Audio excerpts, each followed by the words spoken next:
Hi, I'm Perry Atkinson, General Manager here at theDove. Hey, check out our other videos and check out our website at thedove.us.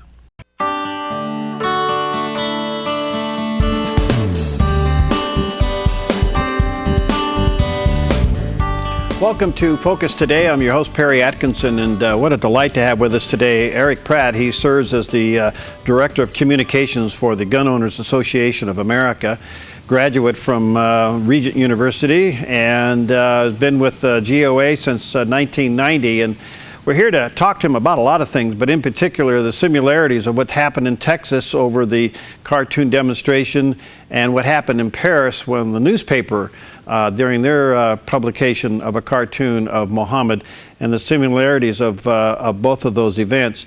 Erich, good to see you. How you doing, my friend? Doing real well, Perry. Thanks for having me. You bet. First of all, thanks for what you do and the work of your organization, and the whole group there. Our very best to you guys and what you do. Thank you. And by the way, I'm sure you're aware of what we did in Oregon the last couple of weeks with the new gun bill here, where now those who want to exchange guns among families and friends have to go down and register. Did you hear about that, and what was your position? I sure did. In fact, we were involved in this fight. Sadly, elections have consequences, and as you know, Oregon's a very blue state, and it was a tough fight. But no, we were opposing background checks. Background checks don't stop bad guys from getting guns. It only works to register good people. And there's all kinds of problems with that system, not to mention the cost of spending millions of dollars nationwide. You know, the last year that we have on record was 2012, where the U.S. government studied this and found that out of 70,000 people who were initially denied, only 44 of them could be prosecuted, because most of them are false positives. And out of that 44 prosecutions, only 13 people were actually convicted and taken off the street. So all that money to run all those background checks, and out of 70,000 denied, you're only taking 13 off the streets. I mean, you look at the mass shootings that have occurred in this country. A lot of them either submitted to background checks or evaded the background check and simply stole their firearms. So it's a system that doesn't work. I think Oregonians are going to be very frustrated, but realize it's a feel-good victory for the Michael Bloombergs of the world that are just pushing for more and more gun control. Yeah, well, we'll hold all of our comments later. Believe me, we're reeling with it here. All right, now we've seen two extremes here. We saw what happened in Paris with the newspaper publishing the cartoon of Muhammad, and then, of course, we had the cartoon freedom of speech rally in Texas. Do you see any differences here?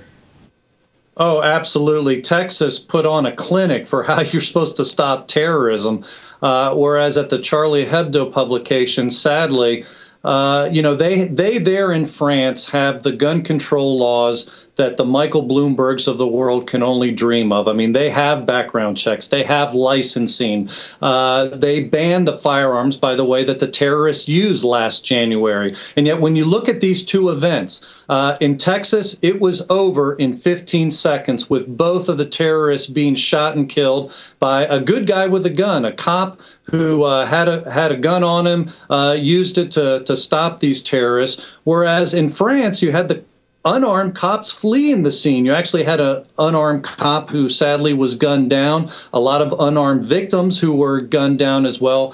And not only was it not over in seconds in France, that whole terroristic event took about 48 hours to finally subdue, and 17 innocent people were killed. So yeah, there's a tremendous difference. I mean, in France, you know, those terrorists didn't submit to background checks to get their firearms. They were still able to get them despite the draconian gun laws that France has. And by the way, people are not allowed to carry concealed in France. And that ultimately is the difference, because here in America, you have the potential victims that are able to shoot back. And that's not only quite a deterrent, that's been very effective. In Texas, last weekend, obviously it was a cop who put an end to it, but there have been many cases, even over the last year, where armed civilians have stopped mass shootings that nobody ever heard about because it was nipped in the bud, because one of the potential victims had a gun. Very dramatic difference. Well, in America, at least for now, we can still shoot back. Even Franklin Graham made that response over the weekend. He said, we'll treat terrorism because we can shoot back.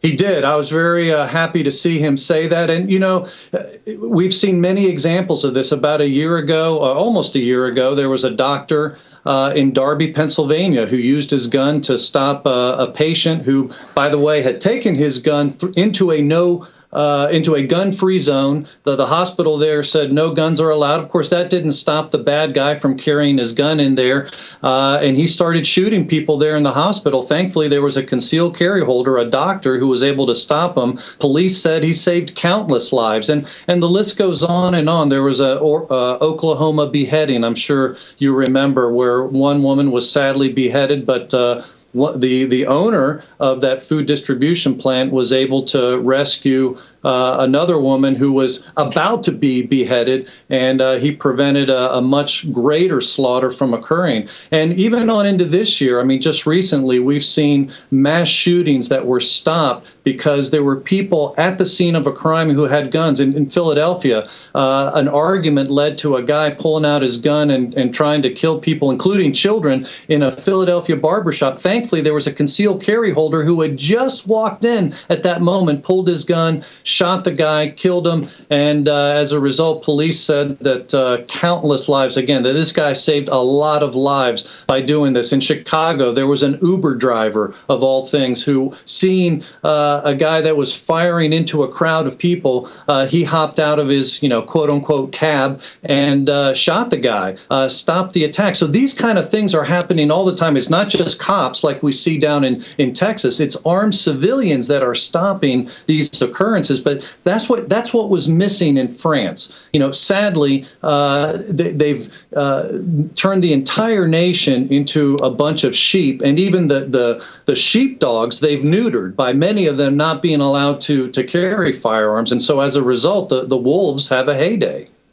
The Texas deal now ended up being the first recognized ISIS attack in America. Now, it's not the first terrorist attack, but the first ISIS terrorist attack in America. So in some ways, the war on terror in America now is being unleashed in a new level. Wouldn't that become gun owners' greatest defense? Oh, absolutely.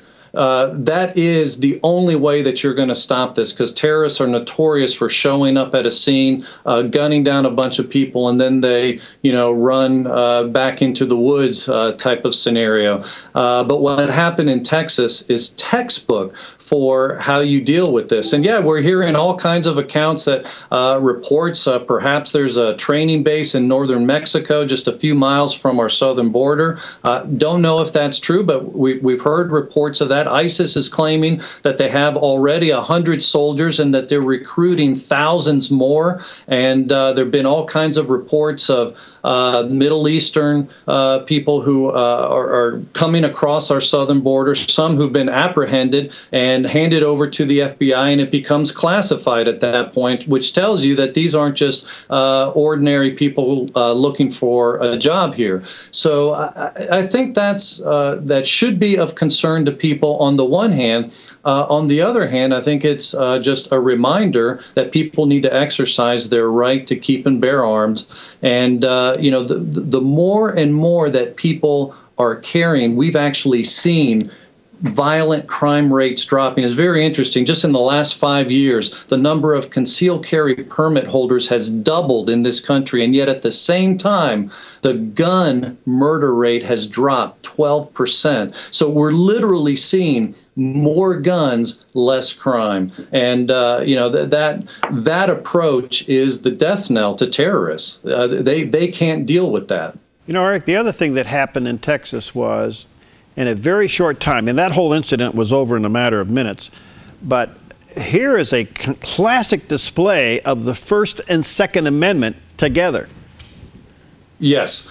Yeah, people exercising their First Amendment rights, but it's often been said that it's the Second Amendment that guarantees our First Amendment rights, because without being able to protect yourself, you can have a lot of these rights in theory, but that's not going to do much good when there's somebody who's angry at the speech that you are speaking. And so as a result, that Second Amendment, the great equalizer, becomes very important. Wow. So, by the way, gunowners.org is the website, an incredible resource. And Eric and his team, they just do a tremendous job across the country protecting your Second Amendment rights. Gunowners.org. What are you working on next? What are you looking at? Well, one of the things we've been, similar to what we're talking about here, is encouraging even more concealed carry across the country. And at the federal level, we're working on reciprocity legislation, which would, if you are authorized to carry in one state, basically you shouldn't lose your right to self-defense once you hit the state border. And right now, there's really a patchwork of laws that exist in the country. And so, sadly, a lot of people wanting to be law-abiding, if they're traveling, they won't carry their firearm with them. And so to offer greater protection, we're working in the House. Representative Marlin Stutzman has introduced legislation that would protect the right to carry anywhere in the country. And then in the Senate, it's a Texas Senator, John Cornyn, who's introduced that legislation. But again, that's going to be very significant. You go back to Oregon, it wasn't background checks that stopped the shooting at the Clackamas Mall just 3 years ago, because that guy actually evaded background checks and stole his firearm that he used at the mall that day. What actually stopped him was Nick Mealy, a concealed carry permit holder, who pulled out his gun, pointed it at the gunman, and then the gunman ended up taking his own life at that point. So, that's the way you stop these things. It's not by creating a gun-free zone where you turn everybody into sheep so they can be attacked by the wolves. No, it's basically by making or allowing as many sheepdogs to patrol as possible. Great example. Hey, before I let you go, the increased concealed permits, is it true that a vast portion of those are women? Yes, I don't have the exact numbers on that, but I've been seeing all kinds of reporting on that just over the last decade, training is up with women, ownership, concealed carry amongst women. Just recently with Mother's Day, we had a lot of women telling us, yeah, we're part of that increase over the last 10 years. So, yeah, there's been a tremendous boom, and I think that's been a real exciting thing to see that, Perry. Well, Eric, thanks for your time. I know it's tight. We certainly are honored to have you with us. Keep up the good work, and let's stay in touch as these things progress down the road. And thanks again to you and your team for what you do. Absolutely, Perry. Thank you again so much for having us on. It's a pleasure. All right. And again, that's gunowners.org. All right, we'll take a quick break. We'll be right back.